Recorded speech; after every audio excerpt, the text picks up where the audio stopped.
રાધે રાધે મિત્રો, ભગવદ્ ગીતા ચેપ્ટર 2 શ્લોક 63, જેમાં શ્રી કૃષ્ણ શું કહે છે કે પરંતુ સમસ્ત રાગ તથા દ્વેષથી મુક્ત અને મુક્તિના નીતિ નિયમોનું આચરણ દ્વારા નીતિ નિયમોનું આચરણ કરવાનું છે અને પોતાની ઇન્દ્રિયો સંયમિત કરીને તેને વશમાં રાખવામાં સમર્થ મનુષ્યને ભગવાનની પૂર્ણ કૃપા પ્રાપ્ત થાય છે.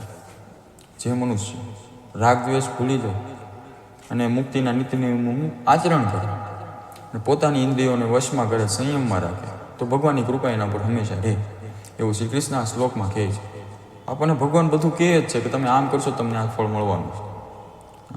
આપણે એમ કહેતા હોય ને કે કર્મ કરો ફળની ચિંતા કરોમાં આપણને નથી ખબર ફળ શું છે, પણ અહીંયા આ શ્લોકમાં એમ છે કે આપણને ફળ ખબર છે કે આપણે આ રીતના કરશું તો આપણને ભગવાનની કૃપા મળવાની છે. ભગવાન આપણી સાથે જ છે, નથી એવું નથી, પણ તમને વિશેષ થોડુંક એનો લાભ મળે એવું શ્રી કૃષ્ણ કહે છે. તો આપણે મુક્તિના નીતિ નિયમોનું આચરણ કરવું છે.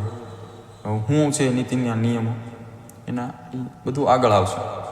આખી ભગવદ્ ગીતા નીતિ નિયમો જ છે, તો એને પાલન કરશું તો આપણને બધું મળવાનું જ છે. તો બસ આજના માટે બસ એટલું જ. રાધે રાધે.